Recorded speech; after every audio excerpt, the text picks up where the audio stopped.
Good evening guys. UPSC 2026 का prelims का प्रश्न पत्र देखने के बाद आप लोगों को एहसास हो चुका होगा कि अब आपको अपने लिए एक प्लान बी रखना ही होगा और आपके लिए सबसे बेहतर जो प्लान बी है वो है स्टेट पीसीएस। अगर हम बीपीएससी की बात करें तो उसका एग्जामिनेशन जुलाई में होने वाला है। 2 महीने में किसी भी परीक्षा की पूर्ण तैयारी कर ली जाए इसकी संभावना काफी कम है, लेकिन क्योंकि यूपीपीसीएस 6 दिसंबर 2026 को आयोजित होने वाला है, इसकी तैयारी के लिए आप लोगों के पास पर्याप्त समय है। आप लगभग 5.5 महीनों में अपनी तैयारी को गंभीरता के साथ एक नया आयाम दे सकते हैं और अपनी सफलता को सुनिश्चित कर सकते हैं। मैं आपका गाइड सुमित सारस्वत आप लोगों की इस सफलता में प्रेरणा स्रोत बनकर, मार्गदर्शक बनकर आप लोगों को एक राह दिखाने की कोशिश कर रहा हूं।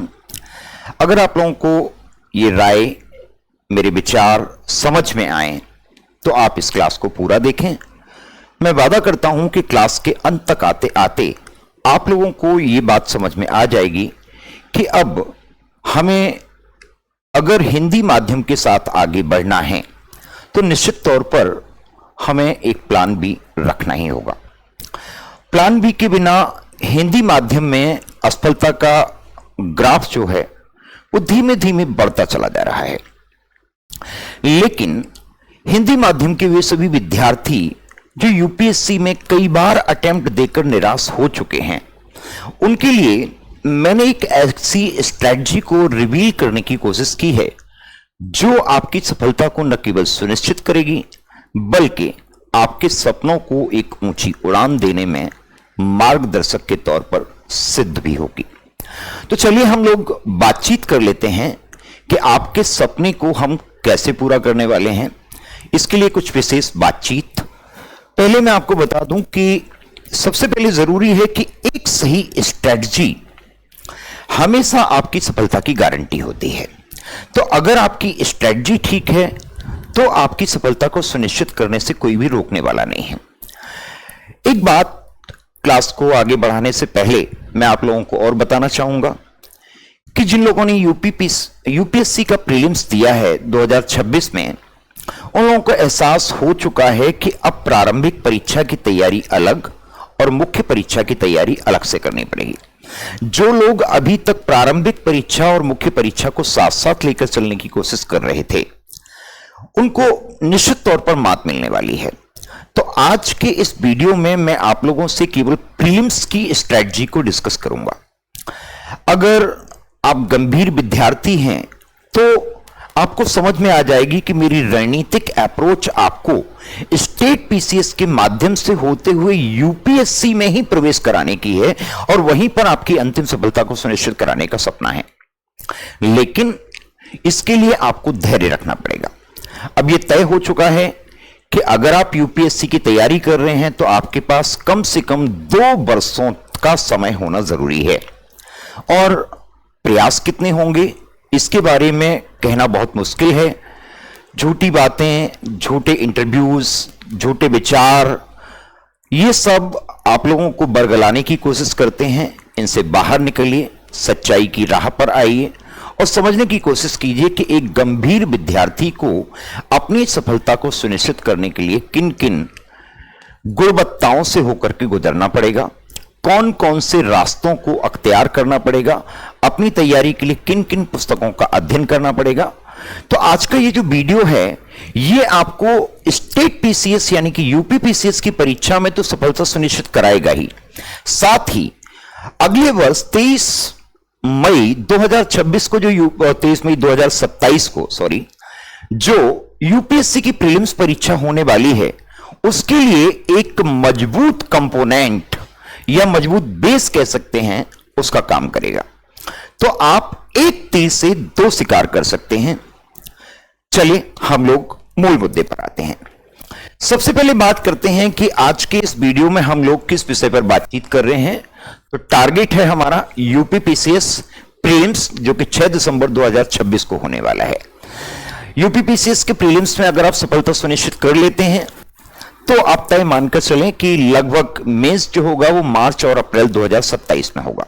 जितने विश्वास के साथ आप मेरी प्रीलिम्स की स्ट्रेटजी पर फोकस करेंगे, उतने ही विश्वास के साथ और पूरे दावे और अपने अनुभव के साथ मैं आपसे कहता हूं कि मात्र 4 महीनों में आपको यूपी पीसीएस की मुख्य परीक्षा की भी संपूर्ण तैयारी करने के लिए मैं एक रास्ता आप लोगों को बताऊंगा जो आपके भविष्य के लिए निर्णायक सिद्ध होगा। बात कर लेते हैं कि क्या हो रणनीति। इस विषय पर अगर बात करें, ये विषय सबसे ज्यादा महत्वपूर्ण है। कारण क्या है? अभी तक आप लोग नोट्स के पीछे भागते रहे हैं, तो मैं आपको बता देना चाहता हूं कि अब नोट्स नहीं, क्योंकि अभी तक जितना आप नोट्स के पीछे भागे थे उतनी ही असफलताएं आपको हाथ लगी थी। अब नोट्स से काम नहीं चलने वाला है। आप लोगों को अब बुक्स पढ़ने की आदत डालनी पड़ेगी। अगर आपने आज भी अपनी इस पूर्व विचारधारा को नहीं बदला कि हम नोट्स पढ़ लेंगे, फला कोचिंग के नोट्स बहुत अच्छे हैं, उस नोट से काम हो जाएगा, तो असफलता के अलावा आपको कुछ भी हाथ नहीं लगने वाला है। तो सबसे पहले आपको ध्यान रखना है कि अब नोट्स के पीछे भागना बंद कर दीजिए और प्रॉपर जो बुक्स हैं उनको पढ़ने की आदत डालिए। वो बुक्स भी मैं आप लोगों को बताऊंगा। दूसरा, नियमित अध्ययन प्लस नियमित रिवीजन प्लस नियमित टेस्ट। नियमित अध्ययन का मतलब है कि जो लोग इस तरीके से तैयारी करते हैं कि भाई 15 दिन पढ़ लिए बड़े जोश के साथ और उसके बाद 15 दिन तक ढिलाई दे दी। पहले तो 12 घंटे 14 घंटे पढ़ाई हो रही है और फिर बाद में जाकर के वो पढ़ाई का स्तर 5 घंटे 6 घंटे और कुछ दिनों बाद वो बिल्कुल जीरो पे आ जाता है।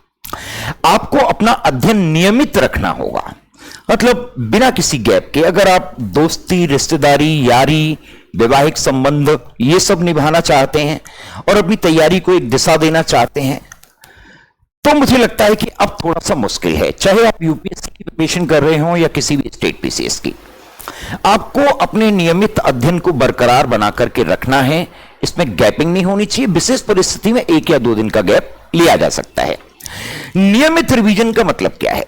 नियमित रिवीजन से तात्पर्य है कि आपने आज जितना भी पढ़ा है, रात को सोने से पहले उसको आप लोगों को रिवाइज कर लेना है। साथ ही वीकली स्तर पर, यानी कि संडे जिसे हम कह सकते हैं कि संडे को आपको कुछ नया नहीं पढ़ना है, बल्कि पूरे वीक में 6 डेज में आपने जो भी पढ़ा है, संडे को उसको आपको रिवाइज करना है। इसके अलावा आप लोगों को नियमित टेस्ट देने होंगे। नियमित टेस्ट भी कई तरीके के होंगे। लाइक एच, सबसे पहले आप चैप्टर वाइज टेस्ट दें, चैप्टर वाइज के बाद फिर आप टॉपिक वाइज टेस्ट दें और उसके बाद कॉमन टेस्ट दें। तीनों तरह की टेस्ट प्रक्रिया से आपको गुजरना पड़ेगा, क्योंकि अब यह कहना बड़ा मुश्किल है कि किस चैप्टर से क्वेश्चंस पूछे जाएंगे। और यूपीएससी के प्रीलिम्स ने इस बार दिखाई दिया है कि आप किसी चैप्टर विशेष पर निर्भर रहकर यूपीएससी में एंट्री नहीं कर सकते। यानी अगर आप एक ब्यूरोक्रेट्स बनना चाहते हैं तो निश्चित तौर पर आपको सिलेबस को विस्तृत तौर पर पढ़ने की आवश्यकता पड़ेगी ही। तीसरी विशेष बात कि अब आपको किसी के नोट्स पर डिपेंड नहीं रहना है, बल्कि आप अपने शॉर्ट नोट्स स्वयं बनाएं। तो अब आपको अपने शॉर्ट नोट्स खुद से बनाने पड़ेंगे। अगर आप खुद बनाएंगे तो आपको मालूम होगा कि कौन सी चीज, कौन सा बिंदु, कौन सा महत्वपूर्ण तथ्य आपने कहां पर लिखा है। और जब भी रिवीजन करें, अपने नोट से रिवीजन करें जो कि आपके द्वारा खुद के बनाए गए हैं। और ये रिवीजन डेली स्तर पर होना चाहिए और वीकली स्तर पर होना चाहिए, मंथली स्तर पर भी होना चाहिए। यानी कि रिवीजन को स्किप नहीं कर सकते, चाहे स्टेट पीसीएस की बात करें चाहे यूपीएससी की बात करें। चौथा, अभी तक आप लोग करंट अफेयर्स को बहुत हल्के में लेते थे। अब करंट अफेयर्स को हल्के में लेने से काम नहीं चलेगा और अब करंट अफेयर के लिए आपको न्यूज़पेपर पर अपनी डिपेंडेंसी बढ़ानी पड़ेगी। अगर आप किसी भी कोचिंग या संस्था की मैगजीन्स पर अपनी दृष्टि बनाए रखते हैं, उसी को फॉलो अप करते हैं, तो तय मानिए कि आप प्रीलिम्स भी क्वालिफाई नहीं करने वाले हैं। चाहे स्टेट पीसीएस का हो चाहे यूपी पीसीएस का हो, आपको न्यूज़पेपर पढ़ना ही पड़ेगा। उसमें एडिटोरियल पढ़ना पड़ेगा। न्यूज़पेपर कैसे पढ़ना है, न्यूज़पेपर में कौन सी न्यूज इंपॉर्टेंट होती हैं, इस पर मैं एक पृथक से वीडियो बनाऊंगा और आप लोगों को पूरी इंफॉर्मेशन प्रोवाइड कराऊंगा। कोशिश करूंगा कि मैं आप लोगों के लिए नियमित करंट अफेयर्स की क्लासेस भी लेकर के आऊं। इसके अलावा गवर्नमेंट की जो 2 मैगजीन्स आती हैं, योजना और कुरुक्षेत्र, इन दोनों को भी आपको अपने स्टडी मटेरियल में शामिल कर लेना है। मंथली स्तर पर योजना और कुरुक्षेत्र दोनों मैगजीन आती हैं। इन दोनों मैगजीन्स को आपको अपने सिलेबस में शामिल कर लेना है। जिस विषय से संबंधित आप तैयारी कर रहे हैं, तो वहां पर उस विषय से संबंधित अगर कोई पक्ष या बातचीत या कोई विचार आता है, तो आप अपने नोट्स में न्यूज़पेपर से, योजना से और कुरुक्षेत्र से उन पॉइंट को नोट आउट कर सकते हैं अपने शॉर्ट नोट्स में। पांचवा, अगर आप स्टेट पीसीएस पर ही फोकस कर रहे हैं, तो आपको स्टेट पीसीएस की तैयारी पर रेगुलरली ध्यान देना पड़ेगा। यानी जैसे आप यूपी पीसीएस की तैयारी कर रहे हैं मान लीजिए, तो यूपी पीसीएस में ऑप्शनल पेपर तो होता नहीं है, वहां पर स्टेट स्पेसिफिक पेपर्स होते हैं।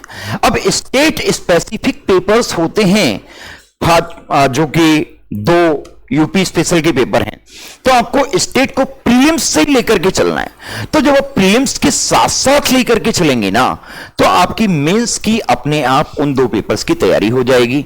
और जो पुस्तकें मैं आज के वीडियो में आप लोगों से डिस्कस करने वाला हूं, ऐसा नहीं है कि ये मुख्य परीक्षा में योगदान नहीं देंगी। इनका योगदान मुख्य परीक्षा में भी उतना ही होगा जितना कि प्रारंभिक परीक्षा में है। लेकिन क्योंकि अभी हम स्टेट पीसीएस की बात कर रहे हैं, तो मैंने जो यहां पर बुक लिस्ट आप लोगों को प्रोवाइड कराने जा रहा हूं, उसमें स्पेशली फोकस यूपी पीसीएस को ध्यान में रखते हुए किया गया है। अगला बिंदु क्या है कि सीसेट को हल्के में लेने की गलती कदापि ना करें। बहुत सारे विद्यार्थी जिनकी साइंस स्ट्रीम होती है, वो लोग कहते हैं कि हम तो सीसेट को निकाल देंगे। मैं आपको पूरे दावे के साथ बता सकता हूं, ऐसे 1000 लोगों को जानता हूं जिन्होंने आईआईटी से अपनी बीटेक की डिग्री या बी की डिग्री पूरी की है, उसके बावजूद भी वो सीसेट के पेपर में फेल हो गए। तो जिन विद्यार्थियों ने सीसेट को हल्के में लिया, वो अपने आप बाहर हो जाते हैं। तो सीसेट को बिल्कुल भी हल्के में नहीं लेना है। पहले दिन से, जिस दिन से आप जीएस की तैयारी करना शुरू कर रहे हैं, भले ही आप साइंस स्ट्रीम के छात्र क्यों ना रहे हो, मैथमेटिक्स आपका बैकग्राउंड क्यों ना रहा हो, आप सीसेट को हल्के में लेने की गलती कदापि ना करें। क्योंकि अगर सीसेट को आपने हल्के में लिया, तो तय मानिए कि आपकी जीएस के पेपर को चेक ही नहीं किया जाएगा, तो फिर आप क्या कर लेंगे। तो निश्चित तौर पर सीसेट को गंभीरता के साथ लेना है, भले ही ये क्वालिफाइंग नेचर का पेपर है तब भी। आगे चलते हैं और बात कर लेते हैं रिकमेंडेड स्टडी मटेरियल क्या है मेरी तरफ से। तो अब मैं आपको बताना चाहूंगा कि यूपीएससी प्रीलिम्स 2026 ने इस बार साबित कर दिया कि एनसीईआरटी का रोल अब लगभग समाप्त हो चुका है। अब एनसीईआरटी से बहुत बड़ा फायदा नहीं मिलने वाला है। अगर आप एनसीईआरटी पढ़ना चाहते हैं तो मैं आपसे मना नहीं करूंगा, लेकिन मैं स्पेशली रिकमेंड भी नहीं करूंगा। मैं आपसे कहूंगा कि बहुत मन है तो 11th और 12th क्लास की एनसीईआरटी को फॉलो करें। 6 से लेकर के 10th क्लास तक की जो एनसीईआरटी है, चाहे वो किसी भी सब्जेक्ट की हो, उसको स्किप करने में ही भलाई है। क्योंकि आपके पास इतना समय नहीं है कि आप एनसीईआरटी को पढ़कर नोट्स बनाएं, फिर आप स्टैंडर्ड बुक्स को पढ़कर के नोट्स बनाएं। तो जो विषय आप एनसीईआरटी में पढ़ रहे हैं, वही जब स्टैंडर्ड बुक्स में आपको पढ़ने को मिलना है। अब बहुत सारे विद्यार्थी होंगे जो ये कहेंगे, सर अगर हमने एनसीईआरटी नहीं पढ़ी तो बेस कैसे बनेगा। तो देखिए, मैं आपको बताना चाहूंगा कि करत करत अभ्यास के जड़मति होत सुजान, रसरी आवत जाते सिर पे परत निशान। तो अगर आप अभ्यास करेंगे तो निश्चित तौर पर आपको सफलता मिलेगी। दुनिया में कोई भी ऐसा काम नहीं है जिसे आप नहीं कर सकते। सफलता केवल और केवल आपके हौसलों से आपको मिलती है, आपकी मेहनत से आपको मिलती है, आपके विश्वास से आपको मिलती है। अब वहीं दूसरी तरफ बहुत सारे विद्यार्थी मन में विचार करते रहते हैं कि हम फेल हो गए तो आप अपने विचारधारा को बदलिए। मन में ये विचार नहीं लाना है कि हम फेल हो जाएंगे, क्योंकि जैसे आपके विचार होते हैं वैसे आपके कर्म होते हैं, और जैसे आपके कर्म होते हैं वैसे ही आपके परिणाम होते हैं। तो सबसे पहले आपको अपनी विचारधारा को बदलने की आवश्यकता है। विचारधारा को बदलने से आपके कर्म में परिवर्तन आपको देखने को मिलेगा, और आपके कर्म में परिवर्तन होने से आपके परिणाम में भी आपको परिवर्तन देखने के लिए मिलेगा। तो इतिहास के लिए अब आपको प्राचीन इतिहास के लिए उपेंद्र सिंह को पढ़ने की आवश्यकता पड़ेगी। चाहे और उपेंद्र सिंह की जो पुस्तक है, यूपीएससी ने इस बार यहीं से प्रश्न पूछे हैं प्राचीन इतिहास में। मध्यकालीन इतिहास के लिए आपको पूनम दलाल दहिया को पढ़ने की आवश्यकता पड़ेगी। तो ये दोनों किताबें आपको प्राचीन इतिहास और मध्यकालीन इतिहास को समान रूप से पढ़ना है, दोनों किताबें। अब बहुत सारे विद्यार्थी कहेंगे सर हम अगर मेडिवल को स्किप कर दें, तो मैं आपको बताना चाहूंगा कि किसी भी विद्यार्थी ने किसी भी एक सेगमेंट को स्किप करने की कोशिश की तो तय मानिए कि प्रारंभिक परीक्षा के इस पड़ाव को ही आप पार नहीं कर पाएंगे। तो आपको किसी भी तरीके से पार नहीं करना है।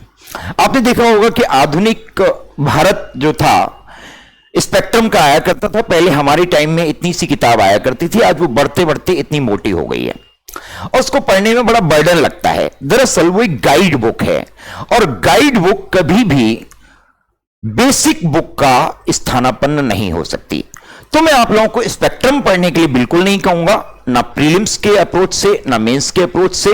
तो अगर आप आधुनिक इतिहास में विशेषज्ञता हासिल करना चाहते हैं प्रारंभिक और मुख्य परीक्षा के दृष्टिकोण से, तो या तो आप बिपिन चंद्रा को फॉलो करें या फिर बीएल ग्रोवर को पढ़ें। इन दोनों में से कोई भी एक पुस्तक आप लोगों को पढ़नी ही पड़ेगी। अब बात कर लेते हैं कला और संस्कृति की। तो कला और संस्कृति के लिए आप शुरुआत कर सकते हैं ललित कला का परिचय, जो कि 11th क्लास की एनसीईआरटी है। एक या दो रीडिंग इसकी लगाने के बाद आप सीधे नितिन संघानिया पर फोकस करें और नितिन संघानिया को घोल कर पी जाएं। आर्ट एंड कल्चर से प्रीलिम्स और मेंस में आने वाला कोई भी प्रश्न आपकी परीक्षा से बाहर नहीं जाने वाला है। एक विशेष बात और बताना चाहूंगा, अगर हम बात करें भारतीय राज्य व्यवस्था की, तो मैं हमेशा से इस बात का पक्षधर रहा हूं कि लक्ष्मीकांत मुझे कभी नहीं अच्छी लगी, ना मैंने अपनी प्रिपरेशन के दौरान कभी पढ़ी और मैं कभी भी लक्ष्मीकांत को ना ही फॉलो करने के लिए बोलता था। हमेशा मैंने कहा कि डीडी बसु को पढ़िए।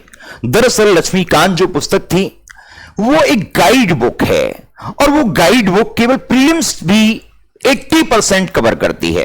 तो अगर आप भारतीय राज्य व्यवस्था के 100% प्रश्नों में विशेषज्ञता हासिल करना चाहते हैं प्रारंभिक और मुख्य परीक्षा दोनों के दृष्टिकोण से, तो आपको निश्चित तौर पर दुर्गा दास बसु, जिसे शॉर्ट में डीडी बसु कहा जाता है, उसको फॉलो अप करना होगा। थोड़ी सी हिंदी में इसकी भाषा कठिन है, लेकिन मरना है तो करना है। मतलब अब कुएं में कूद ही गए हैं तो फिर अब मरने से किस बात का डर। मतलब अब तो करना ही पड़ेगा। भाषा को समझने के स्तर पर मैं आपका सहयोग करूंगा, उसमें आप बिल्कुल भी परेशान ना हो। दूसरा, पॉलिटी से समसामयिक संदर्भ में भी बहुत सारे प्रश्न पूछे जाते हैं। समसामयिक संदर्भ का मतलब है कि अगर राज्यपाल के बारे में कोई परिचर्चा चल रही है, राष्ट्रपति के बारे में परिचर्चा चल रही है, संविधान के बारे में आर्टिकल 395 पर कोई मुद्दा उठा हुआ है, या हमारे भारत के संविधान को क्या नाम दिया गया है, किसी न्यायाधीश के बारे में कोई भी परिचर्चा चल रही है, इस तरह के मुद्दे आप चुने और दुर्गा दास बसु में से आप पढ़ें और बेहतर एक कॉम्बिनेशन बन जाएगा। भारतीय राज्य व्यवस्था से आने वाले 100% प्रश्नों को आप हल कर पाएंगे। भारतीय अर्थव्यवस्था की अगर बात की जाए तो मैं आप लोगों को रिकमेंड करूंगा संजीव वर्मा। मुझे ये बुक बहुत ही जबरदस्त लगती है। अपनी तैयारी के दौरान भी मैंने इसको प्रयोग किया और 100% प्रश्न यहां से कवर हो जाते थे। इसमें आपको, अगर आप किसी स्टेट स्पेशल की तैयारी कर रहे हैं लाइक एज यूपीपीसीएस, तो आपको यूपी का बजट और यूपी का इकोनॉमिक सर्वे भी तैयार कर लेना पड़ेगा। अगर आप इतना कर लेते हैं तो आप तय मानकर चलिए कि भारतीय अर्थव्यवस्था से पूछे जाने वाले 95% क्वेश्चंस आप लोग आसानी से यहां से कवर कर लेंगे। 100% इसलिए नहीं क्योंकि इकोनॉमिक में कुछ प्रश्न स्टेट में डाटा बेस्ड पूछे जाते हैं। यूपीएससी नहीं पूछता डाटाबेस, लेकिन स्टेट पीसीएस में पूछे जाते हैं। इसीलिए मैंने 90% क्वेश्चंस कहा भारतीय अर्थव्यवस्था में आप कवर कर लेंगे। अगर आप भारत और विश्व के भूगोल की तैयारी करना चाहते हैं तो मैं केवल एक ही नाम रिकमेंड करूंगा आपको, महेश वर्णमाल का। वर्तमान में पौंडीचेरी में आईपीएस हैं। महेश वर्णमाल साहब की किताब बहुत ही शानदार है, अच्छी है, समझने में भी आसान है। पूरी एनसीईआरटी इसमें ऑलरेडी इंक्लूड है। आप इसको सभी पुस्तकों का एक बेहतर सार मान सकते हैं और अभी तक जितने भी प्रश्न बनते आए हैं, चाहे वो यूपीएससी की बात करें चाहे स्टेट पीसीएस की, महेश वर्णमाल उनमें से 80% से ज्यादा क्वेश्चंस को कवर करते हैं। साथ ही आप लोगों को ऑक्सफोर्ड का स्टूडेंट एटलस भी ध्यान में रखना चाहिए। इस एटलस को इसलिए फॉलो करने की बात कर रहा हूं कि मान लीजिए कि कोई देश चर्चा में है, तो उस देश में कौन कौन सी नदियां हैं, कौन से पर्वत हैं, उस देश की राजधानी क्या है, उसकी मुद्रा क्या है, इन सब चीजों को आप ठीक तरीके से अगर फॉलो अप करेंगे तो आपका ज्योग्राफी का 100% क्वेश्चन यहां से कवर हो जाएगा। पर्यावरण और पारिस्थितिकी की अगर बात करूं तो एक ही बेस्ट ऑप्शन है और वो है शंकर आईएएस की बुक। इसका ना तो कोई विकल्प है ना कभी बन पाएगा, तो इसका कोई विकल्प नहीं है, नो डाउट बेस्ट है और ये अपडेटेड है। पहले ये नोट्स के रूप में अवेलेबल थी, लेकिन अब ये बुक के रूप में मार्केट में आ चुकी है। अंग्रेजी में अवेलेबल है, हिंदी में शायद नहीं है, तो मैं कोशिश करूंगा कि आप लोगों को हिंदी में प्रोवाइड कराऊं, इससे रिलेटेड जितनी भी जानकारी है सरल और सहज शब्दों में आप लोगों की तैयारी करा सकूं। साथ ही पर्यावरण और पारिस्थितिकी में पूछे जाने वाले ज्यादातर जो प्रश्न होते हैं वो समसामयिक संदर्भ में होते हैं। तो जितने भी हाईलाइटेड हॉट स्पॉट हैं, जैसा कि अभी हाल ही में 100वां रामसर स्थल घोषित किया गया है, तो इस तरह के प्रश्नों पर नजर बनाए रखें और पर्यावरण और पारिस्थितिकी के आप लगभग 100% प्रश्न हल कर पाएंगे। स्टेट पीसीएस में सामान्य विज्ञान विषय से बहुत सारे प्रश्न पूछे जाते हैं। इसके लिए मैं आपको एक ही बुक रिकमेंड करूंगा कि ल्यूसिएंट पब्लिकेशन की स्पेसिफिक बुक, यानी कि ल्यूसिएंट की सामान्य विज्ञान के नाम से बुक आती है, स्पेशल इतनी मोटी, वो आपको अलग से पढ़नी पड़ेगी। यूपीएससी की तैयारी कर रहे हैं तो आपको सामान्य विज्ञान पढ़ने की आवश्यकता नहीं है, क्योंकि यूपीएससी साइंस एंड टेक्स से क्वेश्चन पूछता है, जनरल साइंस से कोई भी प्रश्न नहीं पूछता है, इक्का दुक्का पूछता है और वो आप अपनी बेसिक नॉलेज के आधार पे कर लेते हैं। अगर हम बात करें साइंस एंड टेक्नोलॉजी की, तो साइंस एंड टेक्नोलॉजी के लिए सबसे बेस्ट बुक है रवि पी अग्रहारी, और साथ में करंट अफेयर्स को आपको इंक्लूड करके चलना होगा। तो अगर आप यूपी पीसीएस की तैयारी कर रहे हैं, बीपीएससी की तैयारी कर रहे हैं, या किसी भी स्टेट पीसीएस की तैयारी कर रहे हैं, या यूपीएससी की तैयारी कर रहे हैं, रवि पी अग्रहारी की जो पुस्तक है, इसको मैं आप अगर करंट अफेयर्स को इंक्लूड कर लेते हैं तो आप मानकर चलिए कि आपका 100% प्रश्न विज्ञान और प्रौद्योगिकी का आप लोग हल करने वाले हैं। तो आपको इस बुक लिस्ट को क्या करना है, फॉलो कर लेना है। अभी और भी कुछ बाकी है इसमें। पैकेज आप लोग यूपीपीसीएस की तैयारी कर रहे हैं तो उत्तर प्रदेश के लिए मैं आपको रिकमेंड करूंगा, मेरे ही बड़े भाई हैं राकेश सारस्वत जी, इन्होंने एक बहुत शानदार बुक लिखी हुई है। आप इनकी बुक को मार्केट में जाकर देखेंगे तो आपको लगेगा कि बड़ी जबरदस्त बुक है, समझाने में बहुत आसान भाषा का प्रयोग किया गया है। उत्तर प्रदेश के लिए मैं आपसे कहूंगा कि आप राकेश सारस्वत जी की बुक को फॉलो करें, और इस बुक को फॉलो करने के बाद आपको अपने आप समझ में आ जाएगा कि आखिर सर ने हमें ये बुक रिकमेंड क्यों की है। इसके साथ साथ मैं आपसे यह भी कहना चाहूंगा कि फैक्चुअल इंफॉर्मेशन के लिए परीक्षा वाणी का विस्तृत सिंहावलोकन नाम से एक पुस्तक आती है। इन दोनों पुस्तकों को आप अगर कवर कर लेते हैं तो ये आपके प्रीलिम्स में तो काम करेगी ही, प्रीलिम्स के साथ साथ इन दोनों पुस्तकों से आपकी यूपीपीसीएस की पेपर 5 और पेपर 6 की तैयारी पूर्ण हो जाती है। इसके अलावा आपको पेपर 5 और पेपर 6 के लिए यूपी में कुछ भी पढ़ने की जरूरत नहीं है, यूपी स्पेशल के लिए यह सफिशिएंट है। अब बात कर लेते हैं समसामयिकी की। समसामयिकी की बात करूं तो सबसे पहले आपको इंडियन गवर्नमेंट का डॉक्यूमेंट भारत 2026 एक बार जरूर पढ़ लेना चाहिए। ये आप जो भटकी हुई एनसीईआरटी पढ़ते हैं, इधर उधर की नॉलेज पढ़ते हैं, इस सबसे बेहतर है कि आप भारत 2026 पढ़ लीजिए। ये आपकी पूरी एनसीईआरटी को कवर कर देगी, आपको भटकने की जरूरत नहीं है। गवर्नमेंट की स्कीम्स क्या है वो भी कवर कर देगी। इन सब चीजों के लिए ये रामबाण पुस्तक है। मैं कहना चाहूंगा कि चाहे आप यूपीएससी की तैयारी कर रहे हैं तो आप भारत 2027 लें अगले वर्ष के लिए, और अगर आप यूपीपीसीएस की तैयारी कर रहे हैं तो आपको भारत 2026 इंडियन गवर्नमेंट का डॉक्यूमेंट जरूर पढ़ लेना चाहिए। आपको दैनिक जागरण नियमित तौर पर पढ़ना चाहिए, दैनिक जागरण का राष्ट्रीय संस्करण। इस बुक को आप स्किप नहीं कर सकते। घटना चक्र को, रीजन क्या है? घटना चक्र आई दृष्टि ये प्रीलिम्स की परीक्षा से पहले रिवीजन के लिए आती है, लेकिन 20 दिन या 15 दिन पहले आती है। तो आपने भारत 2026 पढ़ लिया, आप दैनिक जागरण का राष्ट्रीय संस्करण दैनिक स्तर पर रोजाना पढ़ रहे हैं, लास्ट में आप पूरे करंट अफेयर्स के रिवीजन के लिए घटना चक्र की आई दृष्टि पढ़ लेंगे, आपका काम हो जाएगा। लेकिन बहुत सारे विद्यार्थी यहां पर सोचेंगे कि हम दैनिक जागरण क्यों पढ़ें, भारत 2026 क्यों पढ़ें, लास्ट टाइम में इसी को पढ़ लेंगे। तो मैं आपको बताना चाहूंगा कि अगर आप ऐसा प्रयास करते हैं तो घटना चक्र आई दृष्टि फिर आपके किसी भी काम की नहीं रहेगी, चाहे आप रट्टा मारने में कितनी भी महारत हासिल क्यों ना रखते हो। अब बात कर लेते हैं जीएस के सेकंड पेपर प्रीलिम्स, यानी जिसे हम सीसेट के नाम से जानते हैं, सिविल सर्विसेज एप्टीट्यूड टेस्ट। यह भले ही क्वालिफाइंग नेचर का होता है, तो पर इसको आप लोगों को हल्के में नहीं लेना है। हल्के में क्यों नहीं लेना है? क्योंकि इसमें हालांकि यूपीएससी के क्वेश्चंस पूछने के नेचर में और यूपीपीसीएस या स्टेट पीसीएस के क्वेश्चंस पूछने के नेचर में काफी अंतर होता है, लेकिन फिर भी अब जैसा कि यूपीएससी ने बदलाव किया है प्रश्न पूछने के तरीके में, तो स्टेट पीसीएस भी इस तरह का बदलाव करेंगे ही। तो आपको उसके लिए पहले से मेंटली प्रिपेयर हो जाना है। अगर आप मैथ्स को कवर करना चाहते हैं तो मैं आपको एक ही बुक रिकमेंड करूंगा, आर.एस. अग्रवाल साहब की। रीजनिंग के लिए मैं आपको रिकमेंड करूंगा अरिहंत पब्लिकेशन की पेंसिल बनी होती है, उस पर उस बुक को आप लोग फॉलो करें। साथ ही अंतर व्यक्तिक कौशल और संप्रेषण के लिए आप घटना चक्र पब्लिकेशन की पुस्तक आती है, उसको फॉलो अप कर सकते हैं। साथ ही अगर आपने सीसेट के पूर्व वर्षों के प्रश्न पत्रों का गहन विश्लेषण किया है और अभ्यास किया है, तो इतना करने मात्र से आपकी सफलता सुनिश्चित हो जाएगी। सीसेट आपका क्वालिफाई हो जाएगा, यानी कि आपकी सफलता में कोई भी बाधा नहीं बनेगा।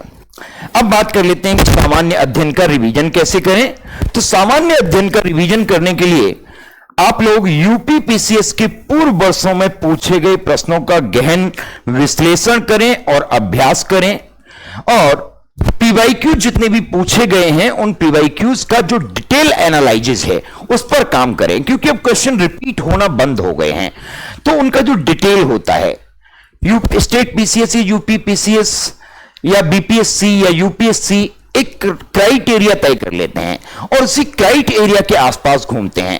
ये क्राइटेरिया आप तब समझ पाएंगे जब आप पीवाईक्यूज पर अच्छी खासी प्रैक्टिस करेंगे और उनके डिटेल एनालिसिस को गंभीरता के साथ समझने का प्रयास करेंगे।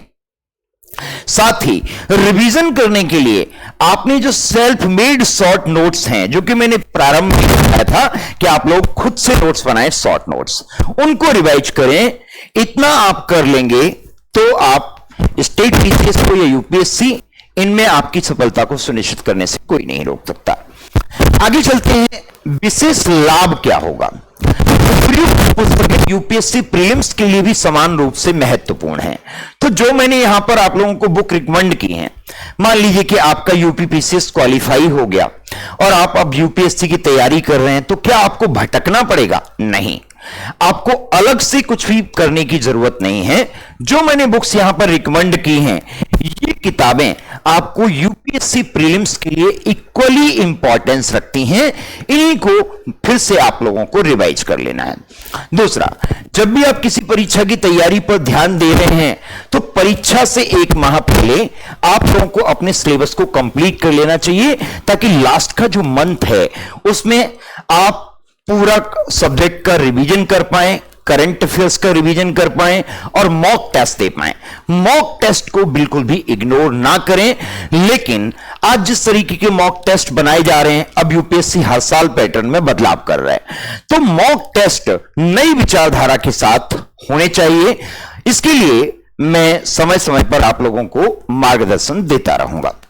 आगे चलते हैं, जीएस के जब आप तैयारी कर रहे हैं तो जीएस में आप लोगों को कैसे तैयारी करनी है? तो चैप्टर वाइज करनी है, दूसरा टॉपिक वाइज करनी है, और आपको कॉमन तैयारी करनी है। तो आप जीएस चैप्टर वाइज टेस्ट भी दें, टॉपिक वाइज टेस्ट भी दें और कॉमन टेस्ट भी दें। अब इन टेस्ट को देने के लिए आप लोग क्या कर सकते हैं? इन टेस्ट को देने के लिए आप प्ले स्टोर पर जाएंगे, तो प्ले स्टोर पर जाकर आप लोगों को सुमित स्टडी पॉइंट एप्लीकेशन को डाउनलोड कर लेना है। बहुत जल्द हम इस एप्लीकेशन पर आप लोगों को चैप्टर वाइज और टॉपिक वाइज ये सारे प्रश्न हल करने के लिए मौका उपलब्ध करा देंगे। तो प्ले स्टोर पर जाकर के सुमित स्टडी पॉइंट एप्लीकेशन को डाउनलोड कर लें ताकि आप लोगों को चैप्टर वाइज टॉपिक वाइज और कॉपी टेस्ट देने का मौका मिल सके। दोस्त आगे सेट ही आपके सबसे बड़ी बाधा है हिंदी माध्यम के लिए। तो जिन विद्यार्थियों का हिंदी है कि अगर उनका चयन प्रारंभिक परीक्षा के बार बार रुक रहा है तो उसके एकमात्र कारण है और वो है सी सेट। सी सेट का स्तर बहुत अधिक कठिन नहीं है, लेकिन सी सेट को जिस तरीके से आपने लिया या उसकी प्रिपरेशन करने को आप जिस तरीके से मेंटली तैयार होते हैं वह तरीका गलत है। तो आप लोगों को सी सेट की तैयारी पर गंभीरता से ध्यान देना चाहिए। विशेषकर हिंदी माध्यम के विद्यार्थियों को मैं विशेष तौर पर कहना चाहूंगा। और जो विद्यार्थी सी सेट को चाहे स्टेट पीसीएस को चाहे यूपीएससी को क्वालिफाई करना चाहते हैं, वो अगर कॉम्प्रिहेंशन के दम पर सी सेट क्वालिफाई करने की विचारधारा रखते हैं तो उनकी यह सबसे बड़ी भूल है। निश्चित तौर पर उनको निराशा के अतिरिक्त कुछ भी हाथ लगने वाला नहीं है। तो आप लोगों को ध्यान देना है कि सी सेट अगर हमें क्वालिफाई करना है तो इसके लिए मैथ्स और रीजनिंग को बहुत स्ट्रांग करने की आवश्यकता है। कॉम्प्रिहेंशन के दम पर आपका सी सेट क्वालिफाई होने वाला नहीं है। आगे चलते हैं। नियमित और सतत अभ्यास से सफलता सुनिश्चित होगी। अगर आप रेगुलर कंसिस्टेंसी बनाए रखते हुए अभ्यास करेंगे, अध्ययन करेंगे तो आपकी सफलता सुनिश्चित होकर रहेगी। इस बात में किसी भी तरह की राय नहीं है। अगर आपको लगता है कि आप किसी भी प्रकार के मार्गदर्शन की आवश्यकता महसूस कर रहे हैं तो आवश्यकता के अनुसार मार्गदर्शन लेने में संकोच महसूस न करें। तो अगर आपको लग रहा है कि आप सी सेट में कहीं भी वीक हैं या जीएस में किसी सेक्शन में वीक हैं या ओवरऑल आप अभी बिल्कुल बेसिक से प्रिपरेशन कर रहे हैं और आपको मार्गदर्शन की आवश्यकता है तो आप मार्गदर्शन लेने में कहीं भी संकोच ना करें। मैं ये नहीं कहूंगा कि आप मेरे साथ जुड़ें, लेकिन मार्गदर्शन लेते समय एक विशेष बात का जरूर ध्यान रखें कि मार्गदर्शन जब भी लें तो ऐसे व्यक्ति के गाइडेंस में लें जिसको सिविल सर्विसेज का स्तरीय अनुभव रहा हो या जो व्यक्ति कम से कम 3-4 बार इंटरव्यू में पहुंचा हो। क्योंकि आजकल बहुत सारे यूट्यूब चैनल ऐसे चल रहे हैं जो आपको 499, 999 या 4999 में फाउंडेशन कोर्स के नाम पर अपने कोर्सेज बेच देते हैं। मैं आपको बता दूं कि यूपीएससी की तैयारी या स्टेट पीसीएस की तैयारी इतने में पूर्ण नहीं हो पाएगी। अगर जितना भी कंटेंट मैंने आपको बताया है यह कंटेंट आप मार्केट से परचेज करने जाएंगे तो यही लगभग 5000 के आसपास आएगा। तो आप सोचिए कि कोई भी अगर संस्थान आपको इतने सस्ते में कंटेंट दे रहा है तो कहीं ना कहीं तो कॉम्प्रोमाइज कर रहा है। और अगर किसी संस्थान ने देने का प्रयास भी किया और वो अनुभवी है तो हो सकता है कि उसे कोर्स अपना बीच में ही बंद करना पड़े। उसके पीछे कारण है कि यहां पर बहुत खर्चे होते हैं, टाइपिंग, इलेक्ट्रिसिटी, ये सब ऑनलाइन में भी बहुत ज्यादा खर्चे हैं। तो सस्ते कोर्सों के पीछे आप बिल्कुल ना भागें। अगर आपको क्वालिटी कंटेंट चाहिए और आपको लगता है कि मैं आपकी सफलता में कोई भूमिका निभा सकता हूं तो आप यूआईएस के साथ जुड़ सकते हैं और मुझसे मार्गदर्शन और हमारी टीम से मार्गदर्शन ले सकते हैं। तो मार्गदर्शन जो लेना है आपको वो सिविल सेवा का स्तरीय अनुभव रखने वाले, यानी जिन्होंने सिविल सर्विसेज का स्तरीय अनुभव हो, जिन्होंने कम से कम इंटरव्यूज दिए हो 3-4, उनकी गाइडेंस में ही ग्रहण करें और सस्ते कोर्सेज के पीछे भागने से बचें। क्योंकि सस्ते कोर्सेज आपको सफल नहीं बनाएंगे बल्कि आपकी ऊर्जा, आपका समय, आपका धन, ये तीनों बर्बाद कर देंगे। तो धन चला गया, बहुत कुछ नहीं गया, लेकिन आपका अगर समय चला गया तो सब कुछ चला गया। क्योंकि समय का पहिया घूमता रहता है और यह कभी भी वापस लौटकर नहीं आता। ऊर्जा भी आप रिकवर कर सकते हैं लेकिन समय कभी रिकवर नहीं किया जा सकता। इसलिए मैं बार बार कहना चाहूंगा कि सस्ते कोर्सेज के पीछे भागने से बचें। आप खुद सोच सकते हैं कि एक कंटेंट, एक एक चैप्टर, अगर कोई विद्यार्थी मुझसे जुड़ा रहा है तो उसको मालूम होगा कि मेरे एक एक चैप्टर में 100 क्वेश्चंस होते थे प्रैक्टिस के लिए, और उन 100 क्वेश्चन की पीडीएफ बनाने में भाई जब हमारा खर्चा हो रहा है लगभग 1000 रुपए, तो उसको कैसे दिया जा सकता है? संभव ही नहीं है कि हम 4000 5000 में आपको पूरा कोर्स प्रोवाइड करा दें, क्योंकि इतना सब अभ्यास कराने के लिए हम आपको 30,000 क्वेश्चन 40,000 क्वेश्चंस की प्रैक्टिस करने के लिए दे रहे हैं, तो खर्चा भी थोड़ा महंगा पड़ेगा। अब इतना तो नहीं कि भाई ठीक है 40,000 हर कोई खर्च नहीं कर सकता, लेकिन इतना तो कम से कम कोई भी संस्था लेगी कि वो अपने खर्चों को संतुलित तरीके से निर्वाह कर सके। आगे ध्यान रखना है, अगर आप लोगों को किसी भी तरह की फ्री मेंटरशिप प्रोग्राम में जुड़ना है तो आप मुझे 8868943665 पर व्हाट्सएप कर सकते हैं। बेसिक कॉल न करें, बेसिक कॉल लगेगा भी नहीं क्योंकि केवल नंबर व्हाट्सएप पर अवेलेबल है। तो व्हाट्सएप पर आप मुझे मैसेज करके मैं आप लोगों को फ्री मेंटरशिप प्रोग्राम में जोड़ दूंगा। यह मेंटरशिप प्रोग्राम बिल्कुल निःशुल्क रहेगा। यह मेंटरशिप प्रोग्राम इस तरीके से शेड्यूल किया गया है कि आपकी यूपी पीसीएस की भी तैयारी इसमें पूर्ण होगी, आपकी यूपीएससी की तैयारी भी इसमें पूर्ण होगी। इसी तरीके से स्ट्रक्चर्ड तरीके से डिजाइन किया गया है। तो आप लोग यहां पर इस मेंटरशिप प्रोग्राम का हिस्सा बनकर यूपी पीसीएस और साथ में यूपीएससी में अपनी सफलता को सुनिश्चित कर सकते हैं। हां, जब हम लोग यूपी पीसीएस की प्रीलिम्स की बाधा को पार कर लेंगे तो अगला जो मेंटरशिप प्रोग्राम चलाएंगे 6 दिसंबर के बाद, उसमें हम यूपीएससी के मेंस को इंक्लूड करेंगे, यूपी पीसीएस के मेंस को इंक्लूड करेंगे और यूपीएससी के प्रीलिम्स को भी इंक्लूड करेंगे। लेकिन जो विद्यार्थी पिछले कई बार से मात खाते चले आ रहे हैं और प्रीलिम्स भी क्वालिफाई नहीं कर पा रहे हैं, वो इस फ्री मेंटरशिप प्रोग्राम का हिस्सा बन सकते हैं, क्योंकि इसमें हम उन्हें कोई कंटेंट प्रोवाइड नहीं कराने वाले, केवल मार्गदर्शन देने वाले हैं, व्हाट्सएप पे डेली की टारगेट देने वाले हैं। तो इस पर हमारा कोई खर्चा है नहीं, इसलिए हमने इसको पूरी तरीके से निःशुल्क रखा है। बात करते हैं सपना आपका। तो आपने सपने देखे हैं, ये सच होने चाहिए। इन सपनों को देखने से पहचान आपकी बनने वाली है, क्योंकि जब आप सफल हो जाएंगे तो आपकी अपनी पहचान अस्तित्व में होगी। आप किसी दूसरे की पहचान के सहारे आगे नहीं बढ़ सकते। और पहचान किससे बनेगी? जब आपके पास क्या होगी? सफलता। सपना, पहचान और सफलता, ये तीनों आपकी रहेंगी। हमारा केवल और केवल क्या रहेगा? मार्गदर्शन रहेगा यूआईएस का, यानी कि आपके अपने सुमित सर का। तो अगर आपको लगता है कि ये इस पूरी इंफॉर्मेशन आप लोगों की बहुत काम की है, काफी विस्तृत तौर पर यहां पर आप लोगों को बताने का प्रयास किया है, घर बैठे टॉपर वाली तैयारी। तो ये टॉपर वाली तैयारी मैंने सिर्फ ऐसे ही नहीं लिखा है, बल्कि इसमें मेरे पिछले तैयारी का 15 वर्षों का अनुभव, अध्यापन का 15 वर्षों का अनुभव, अध्ययन का 15 वर्षों का अनुभव, यानी कुल मिलाकर अध्ययन अध्यापन का 15 वर्षों का अनुभव इसमें समाहित है। इस अनुभव के द्वारा मैंने एक सही स्ट्रेटजी बनाई है जो आपकी सफलता की गारंटी आपको देती है। इसको आप फॉलो करें। अगर आपको क्लास पसंद आई है तो मैं आप लोगों से एक निवेदन करना चाहूंगा कि आप लोग इसको लाइक कर दें। आप लोग अन्य विद्यार्थी को बेचारे जिन तक पहुंच नहीं हो पाती है, उन विद्यार्थियों के साथ, वो भी सफलता का सपना देख रहे हैं, उन तक इस क्लास को शेयर कर दें।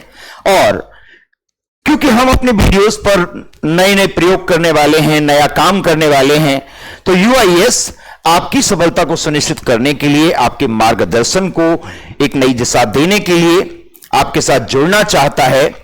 इस उद्देश्य से आप लोग अगर चैनल को सब्सक्राइब कर लेंगे तो आपको पता चलता रहेगा कि कौन कौन सी ऐसी इंफॉर्मेशंस हैं जो हमारी परीक्षा के दृष्टिकोण से महत्वपूर्ण है।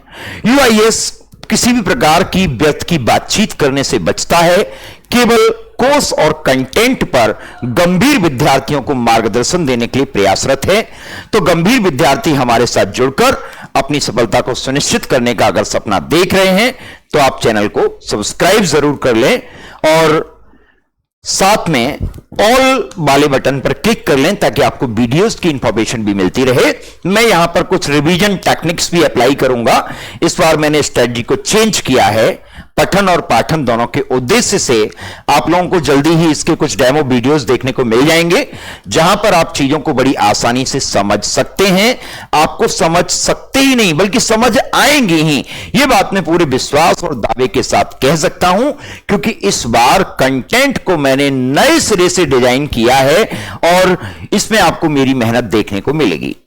और यह मेहनत आपके लिए एक वरदान, आपकी सफलता को सुनिश्चित करने वाली साबित होगी। मिलते हैं कल शाम 5 बजे एक नई क्लास के साथ। तब तक के लिए आप सभी के उज्जवल भविष्य हेतु बहुत बहुत शुभकामनाएं। आप सभी का बहुत बहुत आभार जो आपने मुझे समय दिया। जय हिंद, जय भारत।